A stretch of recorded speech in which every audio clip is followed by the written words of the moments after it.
Las tres personas de la Biblia que nunca vieron la muerte. Observa atentamente este video hasta su final. Las tres personas de la Biblia que nunca murieron. Número 1. Enoc. Enoc fue una figura mencionada en la Biblia, específicamente en el libro de Génesis. Aunque existen dos personajes llamados Enoc, es importante destacar que el Enoc en cuestión aquí no es el hijo de Caín, sino un descendiente de Set, el séptimo hijo de Adán. Según el segundo libro sagrado, Enoc era el hijo de Jared y vivió en una época de gran decadencia moral, caracterizada por la falta de piedad y corrupción generalizada. Sin embargo, en medio de este sombrío escenario, Enoc se destacó como un hombre que se mantuvo fiel a Dios y disfrutó de una relación íntima con él. La Biblia nos cuenta que Enoc fue el padre de Matusalén, quien fue conocido por ser el hombre más longevo mencionado en las Escrituras. Además, Enoc también es recordado por su profecía sobre el juicio que vendría sobre aquellos que se desviaron del camino de Dios. Esta profecía fue registrada en el libro de Judas, donde Enoc advirtió sobre el juicio del Señor contra los impíos. Lo que hace notable la historia de Enoc es su testimonio de comunión íntima con Dios. Mientras que la mayoría de las personas de su época vivían solo para engendrar descendencia, Enoc fue más allá. Buscó la presencia de Dios con pasión y fervor, demostrando así su devoción sincera y su anhelo por una comunión profunda con el Creador. Durante 300 años, Enoc caminó en comunión habitual con Dios, incluso después del nacimiento de Matusalén, y teniendo otros hijos e hijas.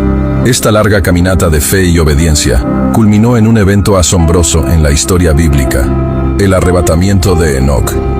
El libro de Génesis nos cuenta que, en reverente temor y obediencia, Enoc caminó con Dios y un día simplemente no fue encontrado entre los hombres, ya que Dios lo llevó a estar en su presencia.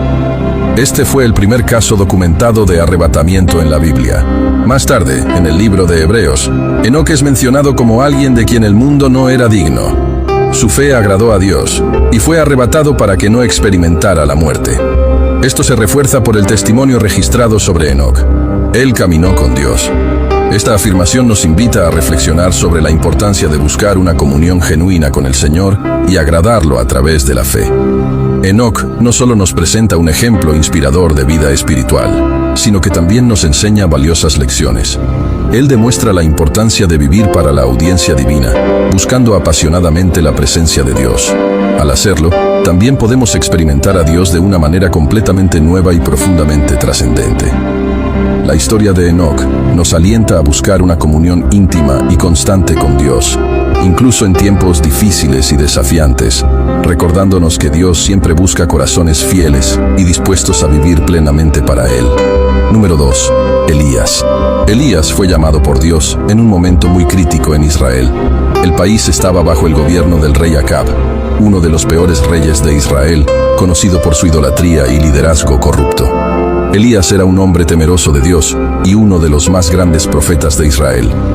Elías comenzó su ministerio con un mensaje importante para el rey Acab, declarando que no habría lluvia en los próximos años debido a la injusticia en el reino de Acab. Luego, Dios instruyó a Elías a esconderse junto a un arroyo donde había agua y era alimentado por cuervos. Después de un periodo de sequía, Dios instruyó a Elías a ir a una ciudad llamada Sarepta. Allí, encontró a una viuda que estaba a punto de hacer su última comida con harina y aceite antes de enfrentar la hambruna.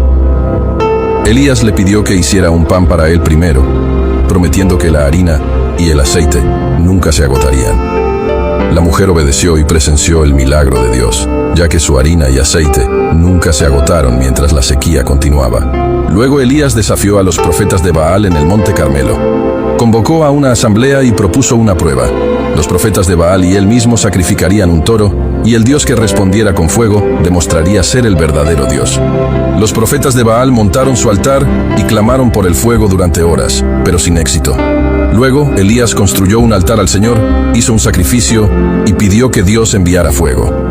Dios respondió al llamado de Elías enviando fuego desde el cielo, que quemó el sacrificio, el altar y hasta la miu, el agua derramada, mostrando que el Señor es el único Dios verdadero. Después de este gran triunfo sobre los profetas de Baal, Dios instruyó a Elías a anunciar el fin de la sequía y la llegada de la lluvia. Elías subió a la cima del monte Carmelo, se arrodilló ante Dios y envió a su siervo a revisar el horizonte en busca de señales de lluvia. Después de muchos intentos, su persistencia fue recompensada con la visión de una pequeña nube formándose en el cielo. Esto fue una señal para Elías de anunciar a Acab que una fuerte lluvia se acercaba.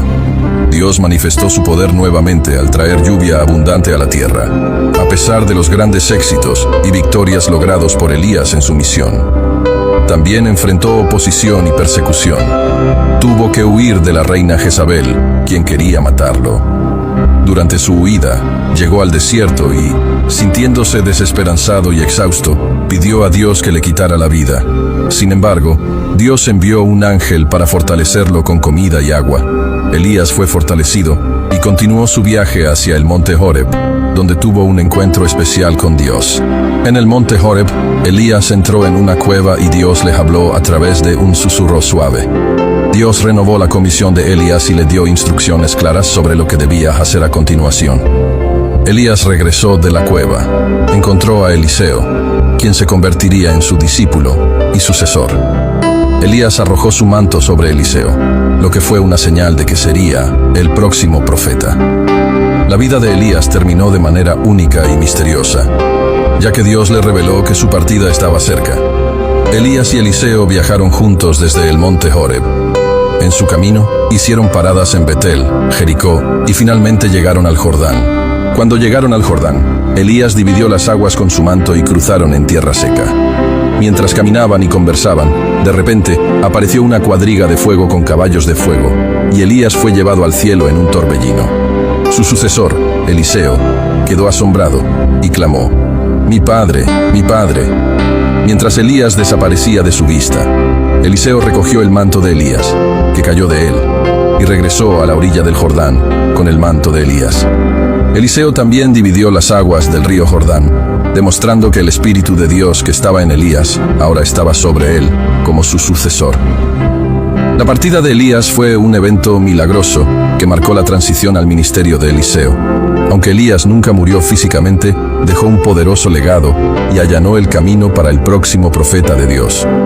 En cuanto a la profecía del arrebatamiento de los cristianos en el fin de los tiempos, es un tema fundamental en las Escrituras. Aunque no sabemos la hora exacta en que Jesús regresará, podemos estar seguros de que habrá un evento extraordinario reservado para los seguidores de Cristo. La pasaje de 1 Tesalonicenses 4, 13 a 18, nos ofrece una visión más detallada de este arrebatamiento. El apóstol Pablo escribe a la iglesia de Tesalónica para explicar los eventos relacionados con aquellos que murieron en la fe y aquellos que aún están vivos cuando Jesús regrese.